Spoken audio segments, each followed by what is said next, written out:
Hello friends, आप सबको मेरा प्यार भरा नमस्कार। आज मैंने अपने प्यारे और छोटे छोटे दोस्तों के लिए एक कहानी लाई हूँ। कहानी है चुड़ैल का कहानी। तो इस कहानी को शुरू करें। अगर बच्चों आपको अच्छा लगे कहानी तो अपने दोस्त में शेयर करिएगा जरूर। तो कहानी शुरू करती हूँ। कहानी का शीर्षक है चूल्हा में चुड़ैल। बहुत पुराना बात है। एक भाई बहन रहते थे अपने माता पिता के साथ। भाई का नाम था संगीत और बहन का नाम था सीता। एक दिन उसका माँ का बहुत बीमार हो गया और उसी बीमारी में उसका माँ चल बसी। दोनों बहुत रोए, पर पिताजी के साथ में वो लोग फिर रहने में मजबूर हो गए। फिर भी आपस में मिलजुल करके पिताजी के साथ में दोनों बच्चे खुशी से थोड़ा रहने का कोशिश करने लगे। पर इस खुशी का भी दिन ज्यादा नहीं था। एक दिन बच्चों को देखभाल के लिए उसका पिता ने दूसरा शादी कर लिया और उसकी नई बीबी मतलब सीता और संगीत की नई माँ बहुत ज्यादा बुरी और बेदिल की थी। नई माँ उन दोनों को बहुत तकलीफ देते थे।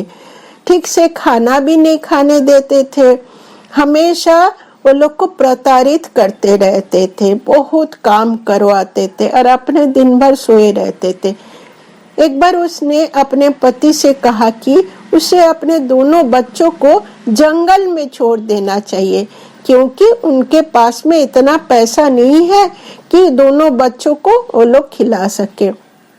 पहले तो उसका पति ने मना कर दिया, बहुत मिन्नती भी किया, नहीं ऐसा काम नहीं करना चाहिए। पर दूसरी बीबी की जोर देने पर उस आदमी ने मजबूर होकर के उस बात को मान लिया। अगले रात को पिता सीता और संगीत को जंगल में ले गया। हालांकि सीता ने उसकी योजना का पहले से ही सुन लिया था और वो जानता था कि उसके पिता उस दोनों भाई बहन को जंगल में छोड़ने जाएंगे। इसीलिए उसने अपने साथ कुछ पत्थर लाए थे और चलते चलते जंगल के रास्ते में कुछ सफेद रंग के पत्थर फेंकते गए। दोनों बच्चों को लेकर बेवकूफ पिता उन्हें जंगल में छोड़कर घर वापस आ गया। अब क्या था, सीता और संगीत में रास्ते में पड़ा हुआ सफेद पत्थर की मदद से अपने घर को खोज लिया और घर वापस आ गया। उसका माँ तो देख करके जल गई। अगले दिन उनकी बदमाश माँ ने उस बच्चों को फिर वही किया और इस पर सीता ने अपने पत्थर लेना भूल गई। इस बार रास्ते में कोई सफेद पत्थर फेंके नहीं थे, इसीलिए उन दोनों बच्चों को वापस घर आने का रास्ता ही नहीं मिला और सीता और संगीत सच में जंगल में खो गया। वो लोग दोनों बहुत रो रहे थे, घूम घूम करके जंगल से निकलने का रास्ता खोज रहे थे, पर मिला नहीं है।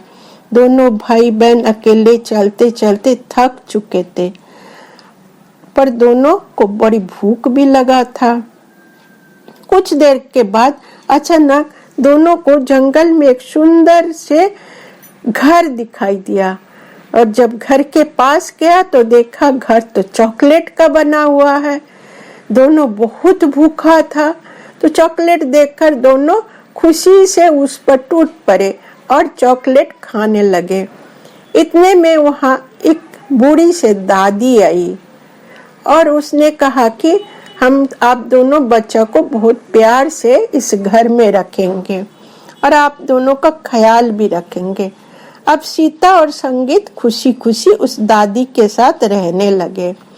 वो दोनों नहीं जानती थी बूढ़ी का असली रूप क्या है। असल में उस बूढ़ी ने वेश बदला हुआ एक चुड़ैल थी। उसने सीता को कैद कर लिया और खूब खाना खिला खिला खिला करके मोटा करने लगे, कोशिश करने लगे। उसका पेट भर के खाने देते थे।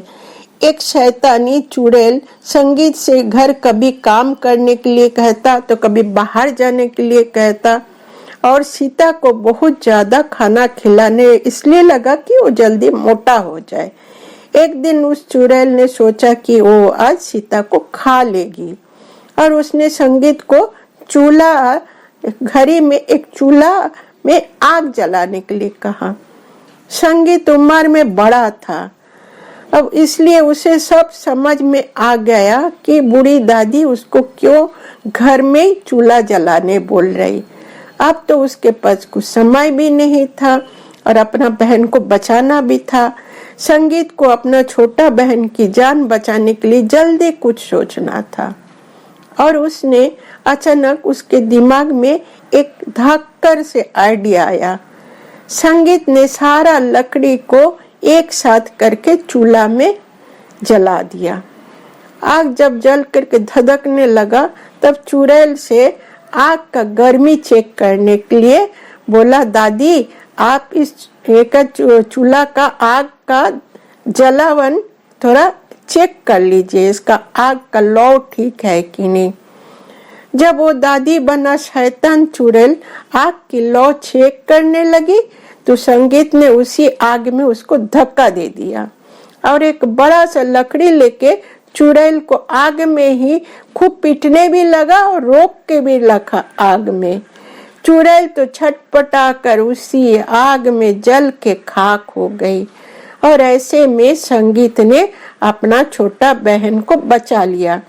इस तरह फिर दोनों मिलजुल करके अपना जान बचाया और दोनों भाई बहन वहां से जंगल से भाग गया। वे एक दूसरे शहर तक दौड़ करके भागा और एक मंदिर में जाकर के पनाह लिया और वहां सुरक्षित रहने लगा। तो बच्चों, आप सबको ये कहानी कैसा लगा?